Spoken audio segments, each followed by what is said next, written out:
Hi, welcome to episode 87 of Photoshop Lightroom TV. I'm your host, Marek Mularczyk from SAItraining.co.uk, and this is another week and another episode of your weekly video podcast about anything Photoshop, Lightroom, photography. Now, if you follow my blog, PhotoshopLightroomBridge.co.uk, you know that Adobe is pulling Flash Player from Android's Google Play. So there will be no more Flash Player for download for Android devices starting from Jellyfish, from Android 4.01 or 4.1 and latest version. Yeah, you can find out more about on my blog on PhotoshopLightroomBridge.co.uk. And another thing that I mentioned last week is that my book is out. It's actually now out. You can get it in PDF. And I'm going to show you details after the tutorial. So let's jump into Photoshop, and I'm going to show you a technique on creating selections, modifying selections, saving them and loading them as well in Photoshop. Here I'm inside of Photoshop. Did you know that you could transform not just the objects, but also selections as well? We all know edit, transform or free transform, when you can transform anything you have selected, like a layer or an object on a layer as well. But you can also take selections and transform them as well. I'm going to select this building here, so I'm just going to zoom in a bit. I'm going to use the magnetic lasso tool to quickly select just the building on its own. Maybe including these flowers here, just running around this area here.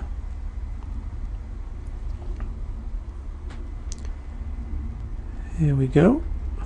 Once you've got your selection, you can also transform it. So you can expand it, resize it, or even distort it. If you just go under Select, you find Transform Selection, and you see this box around your selection. Okay, I'm just going to cancel that for a moment. So I'll show you, if you go to under Edit, we've got the Transform and Free Transform. But if you go under Select, you've got Transform Selection. Now you can resize your selection, just the selection. So if you want to maybe nudge it a bit, you could do it here, or you can do that. But it goes in further because you can also distort it. So for example, if you remember the keyboard shortcuts, if you hold down Control key on Windows, this will be Command on a Mac, you can distort.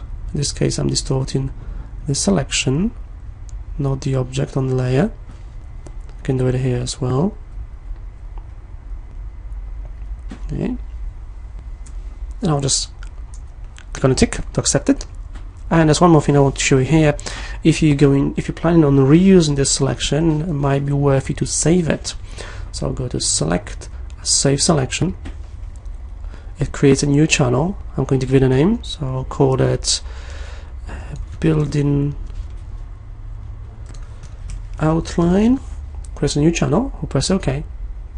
I'll deselect it. Select, deselect, and you find it here in the Channels panel as a new channel. So if you want to load a selection once again, there's a couple of things you can do. You can just hold the Control key on Windows or Command key on the Mac and click on this mask here to load your selection. It's going to deselect it.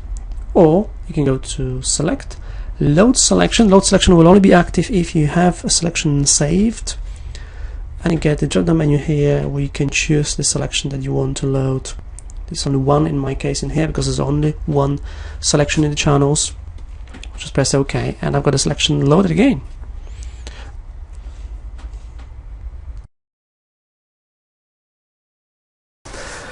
Welcome back. I hope you enjoyed this tutorial in Photoshop. I've got another one for you in Lightroom. But just before we jump into Lightroom, let me share more information about my brand new book. It's Unleash the Power of Adobe Dreamweaver CS6.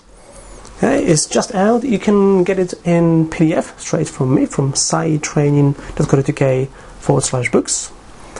And you'll be able to order it within the next couple of days, maybe a week, from all major bookstores, Amazon, Barnes & Noble, Waterstone and other bookstores. So have a look on that. If you want a PDF, the ebook version, just go to sidetrain.co.uk. I've got a great deal, got a great discounted price for you, so you get it straight from me. Great book for learning Dreamweaver CS6, how to quickly learn how to create a website. There's an extra chapter on CSS3. And the ebook has another extra chapter where I show you how to build a mobile application with Dreamweaver CS6 and how to put it straight on your mobile phone. Okay, there's an extra chapter that's only available in the ebook version. Okay, so have a look on that. Unleash the power of Adobe Dreamweaver CS6. Now, Lightroom. I'm going to show you a black and white technique in Lightroom. Okay, here's the image I'm going to work with, and I'm going to show you a scenario of converting it to black and white. I'm in Lightroom 4.1, the latest version.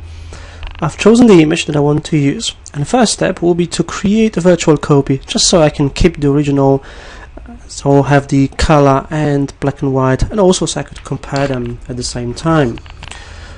You can do it through the menu, Photo, Create Virtual Copy, or you can use the keyboard shortcut. I could just press Control and a single quote sign. This creates a virtual copy for me. Okay, so that's the virtual copy. Now I'm going to go into Develop module. I'm going to develop it. I'm going to make it into a nice black and white image from this color image. So let's just give it a few seconds. It's loading Develop module. Okay. No, I don't want that.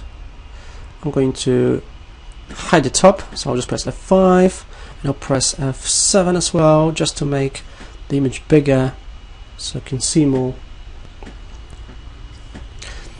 Okay, in the Develop module, in the strip on the right hand side, I'll go to HSL Color Black and White. Okay. Even though we could convert it to black and white in here, I'm just prefer to use black and white here. Okay, that's the black and white. I'm going to adjust this image just a bit as well. So I'm going to make it a bit brighter, put a bit more contrast, darken the highlights a bit. Okay, take the whites as well, darken them just a tad. Now here's the nice thing about the black and white mixer here. We can manipulate different colors within the image, different colors that were within the image, and make them either darker or brighter in here. So for example, I'm going to take the blue slider, and as I move it to the left, primarily the water gets darker because the water was blue. That looks really nice. Now I'm going to take the yellow, and look at that, the image totally changes. Okay. You get a totally different kind of an image. Now this looks more like infrared, but I'm going to make it a bit darker, to make the green a bit darker. Here we go.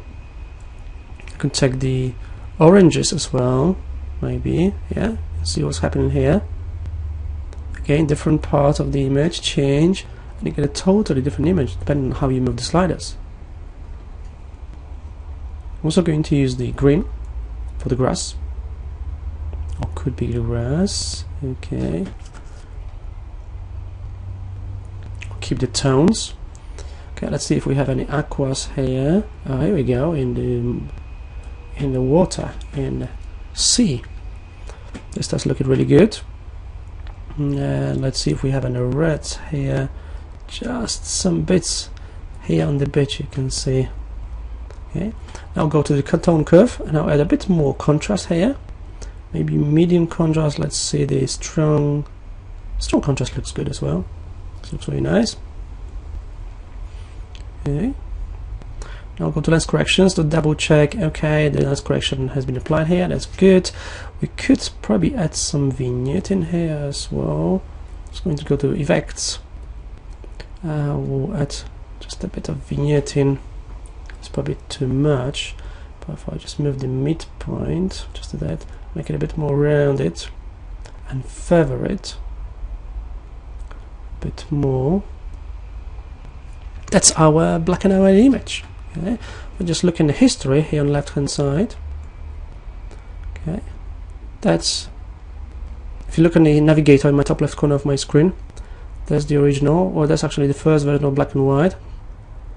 Okay, that was the beginning, and this is the final effect.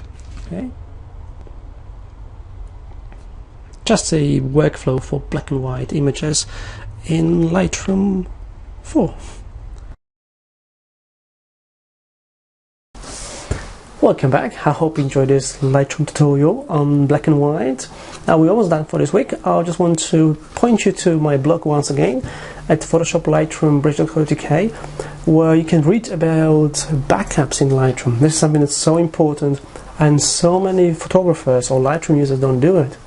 Remember, if anything happens to your catalog and you don't have a backup of your catalog, I'm talking about backing up your catalog, well, you've lost all the changes you've made to your images, you've lost all the metadata, all the information. So make sure you back up your catalog regularly, on a regular basis, and you can find out a bit more about it on PhotoshopLightroomBridge.co.uk. There's a post from earlier this week. Okay, that's it for this week. I hope you enjoyed it. Thank you for watching. Once again, I'm Marek Mularczyk from SAItraining.co.uk. And I hope to see you next week on next week's episode of Photoshop Lightroom TV. Thank you for watching. Bye bye.